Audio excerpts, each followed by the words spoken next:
हिंदू जीवन पद्धति में हर व्यक्ति के लिए 4 लक्ष्य बताए गए हैं। ये हैं धर्म, अर्थ, काम और मोक्ष। इन्हें ही पुरुषार्थ कहा जाता है। अर्थ यानी धन कमाना। जो व्यक्ति धन अर्जन के साथ धर्म, काम और मोक्ष का समन्वय स्थापित कर पाता है, वही सच्चा संत माना गया है।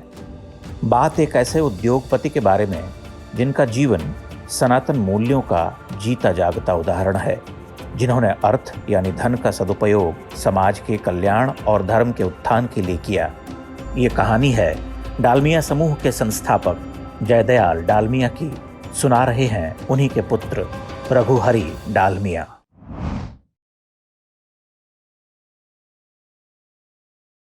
बचपन में पिताजी ने बहुत गरीबी देखी है। हमारे दादाजी बहुत कमती उम्र में चले गए थे। ताऊजी शायद 16 वर्ष की उम्र के होंगे, पिताजी 4 या 5 वर्ष की उम्र के थे। तो सारे परिवार का भार जो है वो ताऊजी के ऊपर आ गया था। ताऊजी ने फिर हमारे मामा जी के यहाँ नौकरी भी करी थी और उसी हिसाब से जैसे तैसे भी घर चलता था। ताऊजी ने चिड़ावा में एक बस सर्विस शुरू करी थी। बस सर्विस में कुछ खर्चा बचाने के लिए पिताजी उसमें कंडक्टर का काम किया करते थे। ये ऑब्वियसली 5 बरस की उम्र नहीं होगी, उसमें थोड़ी बड़ी उम्र हो गई होगी, लेकिन पिताजी ने उसमें कंडक्टर का काम भी किया हुआ है। उसके बाद जब परिवार कलकत्ता शिफ्ट हो गया तो ताऊजी ने वहां पे एक गराज खोला। पिताजी वहां पे इंचार्ज बने, लेकिन पिताजी खुद मैकेनिक का काम भी करते थे और गैराज की भी देखभाल किया करते थे। और वहां से उन्होंने गाड़ियां कैसे ठीक होती हैं, टूल्स एंड टैकल्स कैसे यूज होते हैं, वो सब उन्होंने अपने एक्सपीरियंस से सीखा। हम लोग जब हो गए थे तो पिताजी की एक्सपेक्टेशन हम लोगों से बहुत अच्छी थी, बहुत ऊंची थी, क्योंकि पिताजी खुद सिंप्लिसिटी में रहे थे। तो पिताजी चाहते थे कि हम लोग भी एकदम सिंपल तरीके से रहें। एक बार मेरे को याद है, हम लोग बच्चे बच्चे कुछ खेल रहे थे, शायद क्रिकेट खेल रहे थे। उस समय मेरे मुंह से गाली निकल गई। मेरा भतीजा वहीं पे खेल रहा था, अनुराग। उसको ये गाली बुरी लग गई। वो बोला मैं बाबा जी को जाके बताऊंगा। मैंने उससे बड़ी मिन्नत करी, लेकिन उसने कहा नहीं, मैं तो जाके बताऊंगा। उसने जाके पिताजी से शिकायत कर दी। पिताजी ने मुझे डांटा तक नहीं, उन्होंने केवल मुझे इतना बोला, तुम्हारे मन में कहीं ना कहीं बुरा भाव है ना, बुरा विचार है ना। मैं उस समय क्या बोलता पिताजी को, बुरा विचार तो कहीं ना कहीं मन में था ही, तभी इसीलिए गाली निकली। तो मैंने उसको एडमिट किया। उसके बाद मैंने कोशिश करी, सक्सेसफुल तो पूरी तरह से नहीं हो पाया, लेकिन कोशिश करी कि मेरे मुंह से कभी कोई गंदी गाली ना निकले। पिताजी को मैंने कभी किसी बच्चे को मारते हुए नहीं देखा। हमेशा डांट जरूर दिया करते थे, नहीं तो समझाया करते थे, लेकिन मैंने उनको कभी भी किसी को मारते हुए नहीं देखा। बच्चों के साथ मजाक बहुत किया करते थे वो। हम लोग को उनसे डर जरूर लगता था, लेकिन फिर भी हम लोगों के साथ मजाक किया करते थे। मैं सबसे छोटा था हमारे भाइयों में, हमारे सारों में, सारे मेरे जितने भी भाई बहन थे सब में मैं छोटा था। मेरे को पूछा करते थे, रघु तू शैतान के शैतान का बच्चा। और मैं मेरी आवाज में बोला करता था शैतान का बच्चा। पिताजी बहुत जोर से हंसते थे। मेरी माँ तो नाराज हो जाती थी कि तू अपने पिताजी को शैतान बोलता है, परंतु पिताजी बहुत जोर जोर से हंसते थे और मेरे को भी हंसी आया करती थी। ये करीब करीब रोज का ही मजाक हुआ करता था।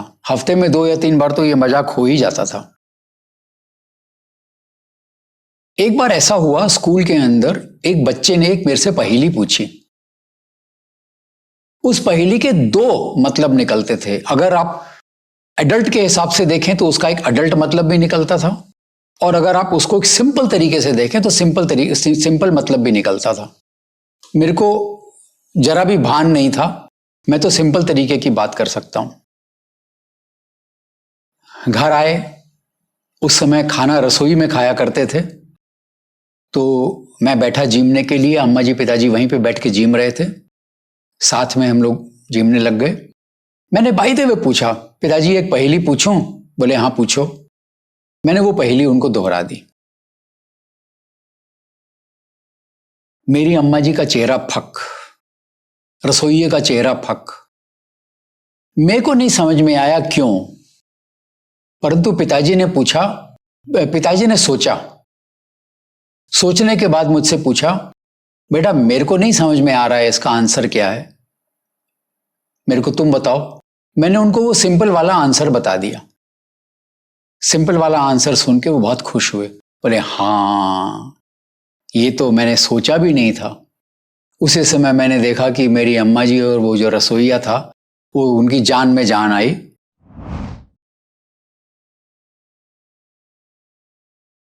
स्कूल में हम लोग पढ़ते थे, पिताजी की बहुत हाई एक्सपेक्टेशन थी हम लोगों से परफॉर्मेंस में।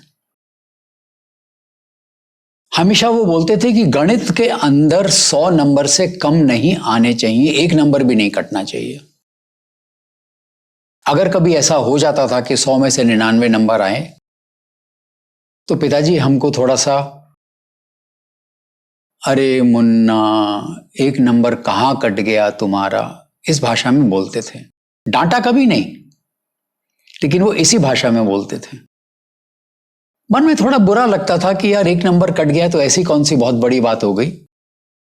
परंतु परफॉर्मेंस तो परफॉर्मेंस है। पिताजी की एक्सपेक्टेशन हमेशा हम लोगों से हाईएस्ट परफॉर्मेंस की रहा करती थी। उन्होंने हमको कभी ये नहीं कहा पढ़ो पढ़ो पढ़ो पढ़ो पढ़ो। हमेशा स्कूल में स्पोर्ट्स, कल्चरल एक्टिविटीज, उन सब में पार्टिसिपेट करने के लिए एनकरेज ही किया करते थे। हम लोग के हाउस फंक्शंस हुआ करते थे।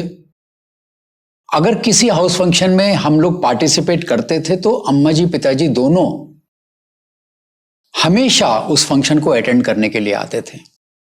हम पार्टिसिपेट नहीं करते थे तो ठीक है, वो नहीं आते थे, लेकिन हमेशा हमको एनकरेज करने के लिए फंक्शन में आया करते थे। और बाद में जब घर जाते थे तो हमेशा हमारी परफॉर्मेंस को बोल के एनकरेज किया करते थे, बहुत अच्छा हुआ। वो हमेशा ये चाहते थे कि हम अपने से अच्छे, जो हमसे अच्छे पढ़ाई में हैं, उनसे हम दोस्ती करें।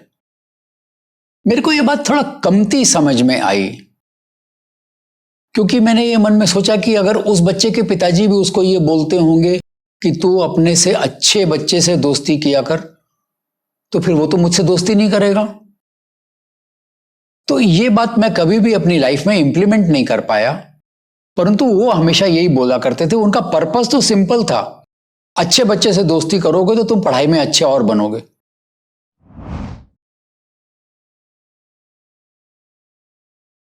मैं जब आईआईटी में गया पढ़ने के लिए, आईआईटी में सबसे पहले इंटरव्यू हुआ। इंटरव्यू के लिए मैं गया, अकेला गया, मेरे पिताजी माँ कोई भी मेरे साथ नहीं गए थे। वहां पे जाके मैंने देखा सारे बच्चों के साथ उनके पेरेंट्स आए हुए हैं। मेरे को लगा डर कि यार मैं तो बिल्कुल अकेला हूं, कैसे हैंडल करूंगा, इनके तो सबके पेरेंट्स आए हुए हैं। लेकिन इतना कॉन्फिडेंस आ चुका था लाइफ के अंदर कि वहां पे कोई भी तकलीफ नहीं हुई। जो भी प्रश्न पूछा गया आराम से बढ़िया से उत्तर दिया गया। उसके बाद एडमिशन हो गया, हॉस्टल में गए। हॉस्टल में छोड़ने के लिए भी मेरे को अम्मा जी पिताजी कोई छोड़ने नहीं आया।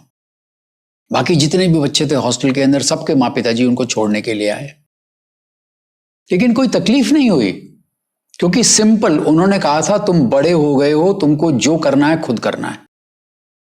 ये एक्सपेक्ट नहीं रखो कि छोटी छोटी चीजों के ऊपर हम लोग तुम्हारे पीछे खड़े होंगे। ये सेल्फ कॉन्फिडेंस के ऊपर एक लेसन भी था। भैया आप जाओगे हॉस्टल में, रह पाओगे, अपने आप अकेले रह लोगे, कोई तकलीफ नहीं होगी। हॉस्टल जाने के पहले मेरे को उसमें पिताजी हिदायत दिए थे। बोले देखो तुम अब कॉलेज में पढ़ने के लिए जा रहे हो, तुम्हारा ध्यान कॉलेज पढ़ाई और कॉलेज की एक्टिविटीज में होना चाहिए, उसके अलावा कहीं और ध्यान मत देना। मूवीज 5 साल तक तुमको नहीं देखनी है। मैंने बात सुन तो ली, लेकिन मैं अपने अपने लाइफ में उसको इम्प्लीमेंट नहीं कर पाया। समहाउ मेरे कहीं पे समझ नहीं आया कि मेरे को ये करना चाहिए। मेरे बड़े भाई ने तो ऐसा किया था, जब वो उन्होंने इंजीनियरिंग पढ़ाई करी थी तो उन्होंने तो अपनी लाइफ के अंदर इसको इम्प्लीमेंट किया था, लेकिन मैं नहीं कर पाया। मेरे को समझ नहीं आया कि ये करना चाहिए। हाँ, उनका मतलब ये जरूर रहा होगा कि इन सब चीजों में अपना वैल्यूएबल समय वेस्ट नहीं करना चाहिए।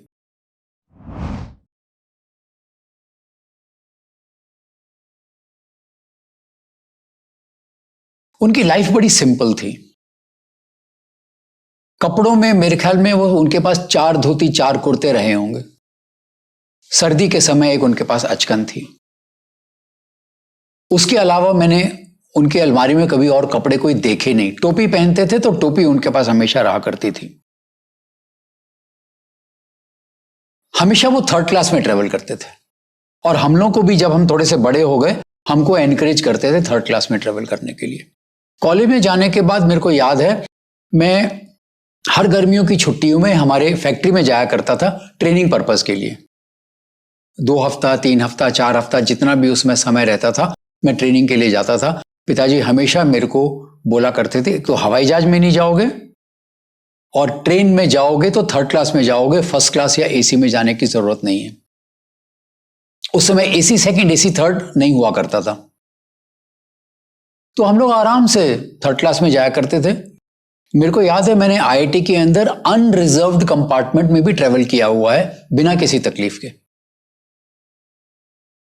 और वो जो मेरे को एक्सपीरियंस हुआ उसकी वजह से मैंने मेरे बिजनेस के समय पे भी अगर मुझे कहीं ट्रेवल करना है और मुझे टिकट नहीं मिल रही है और मुझे अनरिजर्व्ड कंपार्टमेंट में ट्रेवल करना है तो मैंने किया और मुझे कोई तकलीफ नहीं हुई। ये जो एक लाइफ का एक्सपीरियंस था ये पिताजी की देन थी। आज जरूर संभव शायद नहीं हो पाएगा, इसके लिए मुश्किल होगा, लेकिन उस जमाने में मैंने यंगर डेज में मैंने ये किया है और मेरे को कोई भी तकलीफ नहीं हुई है। आईआईटी पास आउट करने के बाद जब मैं बिजनेस के अंदर घुसा तो पिताजी ने मेरे को एक हिदायत दी, मैं अनुमान करता हूं हमारे सब भाइयों को दी होगी, मेरे को तो दी। ध्यान रखना, कभी भी तुम्हारी किसी डिसीजन से हमारे जितने भी लोग हैं, सप्लायर, कस्टमर, सोसाइटी या हमारे जितने एम्प्लॉयज हैं, किसी के ऊपर कोई तरीके का अन्याय नहीं हो जाए। मैंने कोशिश जरूर की इस बात को अपने दिल में रखने की और इसके ऊपर अमल करने की। कभी कभी गलती जरूर हुई है, परंतु मोटा मोटी मैंने अपनी लाइफ के अंदर यह देखा कि मैंने जो भी काम किया, जो भी डिसीजन लिया, किसी की तरफ भी अन्याय नहीं हुआ। मजबूरी हो जाए वो बात दूसरी है, लेकिन अपनी तरफ से किसी भी तरह अन्याय नहीं होने दिया मैंने। और ये भी हमारे पिताजी की देन थी। ये पिताजी का जो भी हमारे ऊपर आशीर्वाद था उस वजह से हुआ। आपको एक बात बताता हूं, जब पिताजी एक्टिव थे काम में, हमारे किसी फैक्ट्री में एक बार स्ट्राइक हो गई। पिताजी को इतना फेथ था अपने वर्कर्स के ऊपर कि उन्होंने यूनियन लीडर को बोला, तुम एक काम करो, हम दोनों मिलके वर्कर्स के साथ बात करते हैं। पहले तुम अपनी स्पीच दोगे और तुमको जो बोलना है तुम बोलना, उसके बाद वर्कर्स को मैं अपनी स्पीच दूंगा, मैं बात करूंगा उनसे। उसके बाद अगर स्ट्राइक कंटिन्यू हुई तो तुम्हारी जितनी डिमांड्स हैं मैं सब मान लूंगा, परंतु यदि स्ट्राइक कंटिन्यू नहीं हुई तो तुम वादा करो कि तुम सारी की सारी डिमांड्स वापस ले लोगे और स्ट्राइक डिसकंटिन्यू हो जाएगी। इतना कॉन्फिडेंस था पिताजी को अपने ऊपर कि मेरा अपने वर्कर्स के ऊपर कितना कंट्रोल है। यूनियन लीडर नहीं माना, उसने रिफ्यूज कर दिया इस प्रपोजल को। उसको अपने अंदर कॉन्फिडेंस नहीं था कि ये जो स्ट्राइक हुई है मैं इसको कंटिन्यू कर पाऊंगा। एक बार पिताजी डालमियापुरम में जो हमारी सीमेंट फैक्ट्री है, डालमियापुरम गए थे। ट्रेन वहां पे अर्ली मॉर्निंग पहुंच जाती है किसी कम्युनिकेशन गैप होने की वजह से वहां पे गाड़ी नहीं आई। फैक्ट्री की वॉल और रेलवे स्टेशन की वॉल कॉमन वॉल है। तो पिताजी ने सोचा कि मैं खुद ही निकल जाता हूं, पैदल निकल, वहां पे कोई रिक्शा विक्शा कोई कुछ भी नहीं मिला था। तो उन्होंने सोचा कोई दिक्कत नहीं, मैं पैदल ही निकल जाता हूं और फैक्ट्री का जो गेट है उसके थ्रू मैं सीधे पास कर जाऊंगा, मैं कॉलोनी में पहुंच जाऊंगा, छोटा रास्ता है, कोई दिक्कत नहीं है। पिताजी चले, फैक्ट्री के गेट पे पहुंचे। फैक्ट्री के गेट पे जो चौकीदार था वो एक नया चौकीदार था। उस चौकीदार ने पिताजी को रोक दिया। पिताजी ने अपना इंट्रोडक्शन दिया, मैं जयदयाल डालमिया। उस चौकीदार ने हाथ जोड़ लिए, बोली जी मैं आपको नहीं पहचानता हूं, माफ कीजिएगा, मैं आपको अंदर नहीं जाने दूंगा। मजबूरी में पिताजी को पूरा घूम के कॉलोनी जाना पड़ा।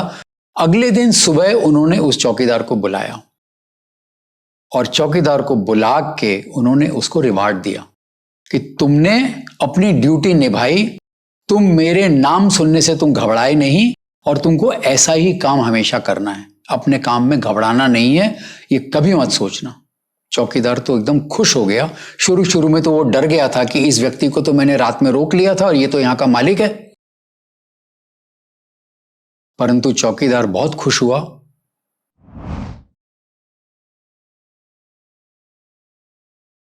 सैतालीस में जब अपना पार्टीशन हुआ था और सबको मालूम है कि वहां पे पाकिस्तान से जो हिंदू विस्थापित हो रहे थे और यहां से तो जो मुसलमान जा रहे थे, उसमें बड़े दंगे हो गए, मारकाट हो गई, सबको मालूम है इसकी कहानी। हम लोगों की फैक्ट्री थी डंडौत में। पिताजी ने वहां के ऑफिसर्स को इवैक्यूएट करने के लिए, बिकॉज मोस्टली ऑफिसर्स जो थे वो हिंदू के थे, कई लोअर कैटेगरी में भी हिंदू थे, तो उन सब के लिए पिताजी ने इंतजाम किया। एक हवाई जहाज भेजा यहां से, उसमें वो खुद गए और वहां पे जाके उनके जितने ऑफिसर्स थे उनको इवैक्यूएट किया। जितने भी जूनियर लोग थे उनके लिए ट्रेन अरेंज करी और उनको ट्रेन में बैठा के उनको भेजा गया। जितनी भी लेडीज थी उनको पिताजी ने साइनाइड दे दिया। भगवान ना करे कोई मिसहैप हो जाए, आप दंगाइयों के हाथ में मत पड़ना, साइनाइड खा लेना। और उसके बाद पिताजी सारे ऑफिसर्स को लेके हवाई जहाज में वापस आए। कौन व्यक्ति इस तरह की जोखिम लेने को तैयार होगा कि वो खुद अपने जाके और उन लोगों को लेके आएगा, सारा का सारा इंतजाम करेगा। एक बार हम लोग की सीमेंट फैक्ट्री सेटअप हो चुकी थी, डालमियापुरम की बात है। किसी और व्यक्ति की सीमेंट फैक्ट्री सेटअप हो रही थी, मेरे को याद नहीं है इंडिया सीमेंट्स था या कौन सी कंपनी थी। तो उस जमाने में इंजीनियर्स की जो ट्रेनिंग हुआ करती थी वो विलायत में जाके हुआ करती थी, क्योंकि वहीं पे सारी टेक्नोलॉजी थी, वहीं पे सारी नॉलेज थी। इंजीनियर्स को भेज के वहां पे ट्रेनिंग हुआ करती थी। पिताजी ने उन कंपनी को ऑफर किया, बोले आप सारे के सारे इंजीनियर हमारे यहां भेज दीजिए, हमारे देश का फॉरेन एक्सचेंज बचेगा, आपका खर्चा बचेगा और इंजीनियर्स आपके यहीं लोकली ट्रेन हो जाएंगे, हमारी फैक्ट्री में ट्रेन हो जाएंगे। हमारे ऑफिसर्स ने उनको मना किया, बोले जी आप क्या कर रहे हैं, ये हमारे कॉम्पिटिटर हैं। पिताजी ने सीधा जवाब दिया, भैया सीमेंट की डिमांड ह्यूज आने वाली है हमारे देश में, और आज अगर हम अपने देशवासियों के साथ खड़े नहीं होंगे, अपने देश के साथ खड़े नहीं होंगे, अपने राष्ट्र के साथ खड़े नहीं होंगे, तो ये हमारे ऊपर लानत है। और ये सारे के सारे इंजीनियर्स, इतनी डिमांड आएगी इंजीनियर्स की भी कि कोई प्रॉब्लम नहीं है। उनके इंजीनियर्स आए, हमारे यहां ट्रेन हुए, और वो उस जमाने के लोग आज भी अगर कहीं मिलते हैं, कभी मौका मिलता है, तो पिताजी को हाथ जोड़ते हैं। मतलब पिताजी के लिए, पिताजी तो अब है नहीं, पिताजी के लिए हाथ जोड़ते हैं। आपको एक कहानी सुनाता हूं छोटी सी। प्रगति मैदान में दिल्ली में एग्जीबिशन हो रहा था, एक इंटरनेशनल एग्जीबिशन था। वहां पे पाकिस्तान का भी स्टॉल था। कुछ पाकिस्तानी आए थे, अपने प्रोडक्ट वहां पे उन्होंने डिस्प्ले कर रखे थे। पद्मा मेरी वाइफ, वो घूमने के लिए गई थी, देखने के लिए प्रगति मैदान में क्या है। घूमते घूमते वो पाकिस्तानी स्टॉल में पहुंच गई। वहां उनके प्रोडक्ट्स देखने के लिए रुक गई तो वहां पे एक यंग मैन था। उसने उनसे बाय द वे पूछ लिया, जी आपका नाम क्या है? इत्तेफाक की बात, कोई भी लेडी किसी भी अनजान व्यक्ति को अपना नाम नहीं बताएगी, अपना परिचय नहीं देगी। लेकिन क्या उस समय पद्मा के माइंड में आया, उसने बता दिया मेरा नाम पद्मा डालमिया। जैसे ही उस लड़के ने डालमिया का नाम सुना, वो बोला, जी 1 मिनट रुकिए, आप कहीं मत जाइएगा, 1 मिनट रुक जाइए। अंदर से जाके अपने अब्बा को ले आया। उसके अब्बा ने पूछा पद्मा से, आप जयदयाल जी डालमिया को जानती हैं? बोले, हाँ मेरे ससुर हैं। वो आदमी रो पड़ा, उसकी आंखों में आंसू आ गए। उसने क्या क्या बातें बताई हमारे पिताजी के बारे में, मैं तो अब भूल गया उसके लिए। ये कम से कम 90s की बात होगी। ये मेरे पिताजी उस समय तक जा चुके थे और पाकिस्तान की फैक्ट्री हमारे हाथों से 50s में निकल चुकी थी। तो ये 40 वर्ष पुरानी बात है। ये उस फैक्ट्री के जाने के बाद 40 वर्ष बाद की बात है। उस व्यक्ति ने पिताजी को याद रखा, याद किया, आंखों में आंसू आ गए।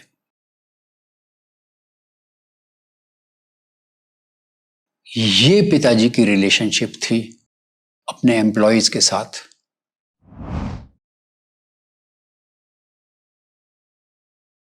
चैरिटी के काम में तो पिताजी बहुत जेनरस थे। कोई भी व्यक्ति उनके पास मांगने के लिए आता था, कभी ना नहीं करते थे। कोई खाली हाथ नहीं गया, किसी को कम किसी को बेसी, लेकिन हमेशा दिया। मंदिरों के लिए उनका हमेशा ये विचार हुआ करता था कि हमको पुराने मंदिरों को उद्धार करवाना है, नए मंदिर नहीं बनाने चाहिए। ये उनका हमेशा विश्वास था। उन्होंने कहीं भी किसी भी नए मंदिर के लिए पैसा नहीं दिया। केवल जो अपनी फैक्ट्रियों में मंदिर बने वहां पे वो बने, और एक कृष्ण जन्म स्थान में भागवत भवन जो बना, उसके लिए पिताजी ने खुद भी जी तोड़ मेहनत करी। उनका बिल्कुल क्लियर मामला था, भागवत भवन का जो शिखर होगा वो बगल की मस्जिद से ऊंचा होगा। और उन्होंने वो शिखर अपने सारा महीनों महीनों वो मथुरा में रहे थे। आप ये कह लो कि उनका हेडक्वार्टर ही दिल्ली से मथुरा शिफ्ट हो गया था। और अगर कभी कोई डिजाइन बनती कि वो शिखर नीचा हो रहा है, ऊंचा नहीं जा पा रहा है, आर्किटेक्ट्स के साथ बैठ के, इंजीनियर के साथ बैठ के कैसे उन्होंने उस डिजाइन को बनवाया कि वो शिखर जो है वो मस्जिद से ऊंचा होगा। और भागवत भवन का शिखर मस्जिद से कुछ ऊंचा है, कुछ फीट ही ऊंचा है, लेकिन ऊंचा है। उनके मन में जो हिंदू धर्म के लिए भावना थी, उनके मन में जो हिंदू धर्म के उद्धार के लिए जो भावना थी, वही भावना यहां पे काम कर रही थी कि मंदिर का शिखर ऊंचा होगा। भारतीय परंपरा के लिए उन्होंने एक बहुत बढ़िया काम किया था। ऐसे तो उनके बहुत काम हैं, लेकिन आपको एक बात बता देता हूं। लोगों के मन में यह धारणा थी कि प्राचीन भारत में गाय का मांस खाया जाता था। पिताजी ने बहुत रिसर्च करी, रिसर्च करके जितने भी पेपर्स पब्लिश हुए थे, छपे थे, बताए गए थे, बोले गए थे, उनके ऊपर रिसर्च करके सारे चीजों को इकट्ठा किया, एक पुस्तक फॉर्म में डाला और यह प्रूव किया कि प्राचीन भारत में गोमांस खाना प्रचलित नहीं था। उनकी किताब आज भी अवेलेबल है, बीफ इन एंशिएंट इंडिया, क्या नाम है उसका, a review of beef in ancient India, और हिंदी में किताब है प्राचीन भारत में गोमांस एक समीक्षा। शायद दुकानों में ये पुस्तक नहीं मिलेगी, लेकिन मेरे पास है। मैं फॉर्चुनेट हूं कि मेरे पास वो पुस्तक है। मैं खाली इतना कह सकता हूं कि पिताजी की जिंदगी से मैंने बहुत कुछ सीखा। बहुत कुछ नहीं भी सीख पाया, परंतु बहुत कुछ सीखा भी। आज जो भी मैं हूं, मुझे नहीं मालूम है मैं कोई बहुत अच्छा आदमी हूं या बहुत बुरा आदमी हूं, लेकिन मैं जो भी हूं उन सब चीजों में कुछ जो भी अच्छाई मेरे में है, उसका सारा का सारा श्रेय पिताजी के ऊपर जाता है, मेरी अम्मा जी के ऊपर जाता है। उन्होंने जो हमें सिखाया,